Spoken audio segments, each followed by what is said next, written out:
So someone's crossed a boundary with you and you sure can feel that. So here's how I get through that by using the emotional scale. It's actually just happened to me recently that somebody just crossed a boundary, and you may not even know or have defined what those boundaries actually are, but you can sure feel it. So the first step is really to pause and just feel it, and it usually feels like crap. It usually feels pretty bad. It's okay to feel that and identify it. If you fudge over it, it tends to keep coming back up again. So this process just helps you find emotional stability and stop having these triggers from coming up time and time again. So let's go to the next step, which is to name the emotional. And I use the emotional scale. This is something that has blown my progress and my emotional maturity out of the water.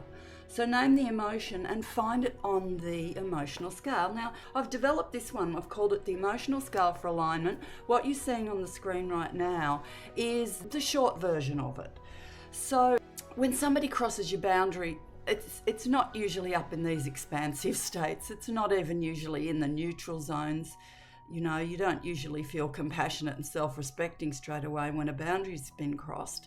For me, I went down to frustrated, annoyed and irritated. And that's sort of come up a few times with this person, and usually I just continue to communicate with them even though I'm feeling frustrated, annoyed and irritated. But now, these days, I know a whole lot better. I don't want to call it negative emotion because they're not bad. All emotions are just indicators. They're letting you know where you're at. Find it on the scale. So for me, frustrated, annoyed and irritated. So it's saying, I'm feeling frustrated, annoyed and irritated. And you know what? Isn't that a great thing to just declare it to yourself? Because what that does is it finds a starting point so that you can then go to the next step. You're sort of admitting it, you're being authentic. If you go to the next step, briefly define why. We're often taught in coaching circles to analyse the situation. You don't need to do that. When you work with emotions, you bypass all those conflicting things that come with mental processes. It's why this emotional calibration process is so powerful. So briefly define why. Okay, so I'm feeling frustrated, annoyed and irritated because somebody tried to devalue my work and kept asking me for a discount again and again and again. So then the next step is accept where you are, especially if you've done some self-development work or you've been into the law of attraction or you listen to Abraham Hicks or you care about your emotions. Often you think, oh, I'm feeling this really terrible emotion. This is a bad thing. I really need to do something to make myself feel better. But it's not a bad thing. One of the best ways to move emotion is to accept it and to just go, I am where I am and it's okay. I am where I am and it's okay. And when you make peace with where you're at, I am where I am and it's okay. And then you can go to the next step. This is where the magic happens and the key that most people miss. You don't leap straight to joy. Step towards relief instead. So I do all sorts of funny things to find relief. You can sit down and journal. That's a really powerful way to find relief. You can write, I'm feeling frustrated and I'd like to feel less frustrated. I'd like to feel a bit lighter. But I have this really simple game that sometimes gets me back to my core. If I've been triggered by something and I'm feeling this emotion that's unpleasant, if I catch it quickly, I can play a simple little game just like this, the Would I Rather game. Would I rather make peace with this or keep telling a story about it? Definitely make peace. Would I rather expand or contract? I'd rather expand. Would I rather step back and find my footing or step forward without it? There are no right or wrong answers here. Step back, step forward, it doesn't matter. Some people like to step forward and make it right. They make a decision, they make it right.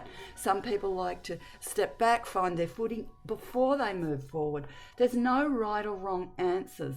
It just kind of lets you know where you're at and it helps you move forward because it gets you back to the core of who you really are. If you've caught this emotion pretty quickly, if you haven't sort of bogged yourself down into it, you can do a simple little process like this. So for me, I prefer to step back. Would I rather think the universe is with me or against me? Definitely with me. And the way I've got this little web app set up is it acknowledges, great job choosing expansive thoughts. Let's keep moving forward. You go to the next step. It's really important with emotional calibrating that when you've had a little bit, you can feel, oh, I feel that little bit lighter. It's important to stabilize. Don't just rush straight to making a Facebook post, or don't leap. Just find that stability first. And this is really key with emotional calibrating, is to find that stability and celebrate each shift. Step 7 is celebrate each shift. And there are so many different ways you can celebrate. If you're sitting at your computer or on your phone, you can go, oh, I can feel that shift, and you can go, oh yes, and you can make a fist or do a fist pump. For me, when I feel even the smallest shift, I'm usually at my computer when I'm doing this process, so I'll get up, I feel the shift, I'll get up and I do this silly dance around the apartment. And what that does is that anchors the better emotion in, that anchors the shift in, so that the emotional shift becomes way more important and way more valuable to you, to your vibration and to your life than what it would have happened if you had have gone in to analyze the problem. But in this process, this is fast. You feel the shift fast. You've done it without having to talk to anybody else. You haven't gone to a therapist. Sometimes you don't even need to do journaling. You can just find that emotional shift and celebrate it and lock it in. And what happens when you lock that in, usually your vibration raises or your emotion rises again. So then you go to the next step, is to flow. Your emotions are meant to flow. They're not meant to get stuck. So emotions are energy in motion. They're meant to move through us. They're not meant to be suppressed or clung to or forced. So the practical exercise here is to let yourself feel what you're feeling and just trust that it's all part of the process. The more your emotions flow naturally, the quicker it is to move forward on the scale. So in this calibration process here, I'm going to reassess my emotion now. And well, how do I feel? I certainly don't feel frustrated and annoyed. After doing this process and actually talking about it, oh my goodness, I think I've moved a long way on the scale. I think I'm way past hopeful and optimistic. I've moved up to, probably positive anticipation and eagerness, which I'm usually up around these 4 emotions here most of my life. So positive anticipation. So in the calibration process here, what we're doing is it's logged where we started. I started frustrated and annoyed. Now I'm feeling positive anticipation and eagerness. And that's a real shift. So I can sit here and I can reflect on how that happened. And I might write something like, I really enjoyed talking about the process today. That's it. I'm going to save that. And when you journal, that just helps to stabilize things. It helps to get energy moving. It helps to get momentum moving. Any sort of process that you use that works for you is absolutely brilliant. Now, in our calibrating dashboard, I've set it up that you can have a look and track where you've been over time. Look at my emotional journey timeline. I started pretty high, but I have been through some pretty interesting dips. But doing these processes helps me, and I've learned not to make the dips bad, because here what happened is I had a really big dip. My starting emotion was 16, and I moved really quickly the next day to 7. So on the emotional scale, let's check the emotional scale here. Number 16, I started blaming, critical, judgmental, and that the next day I was hopeful, optimistic, grateful. So this is the same process. This uses the emotional scale.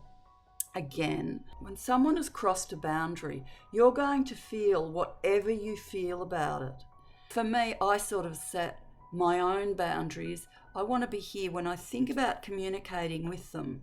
If I'm in these expansive states, I'm going to be really satisfied with the interaction. No matter what happens with them, I know that I'm going to find a great deal of satisfaction in my communication because I am at an emotionally expanded place. When you're at an emotionally expanded place, you feel things differently, you see things differently, you can feel different perspectives, you can understand more.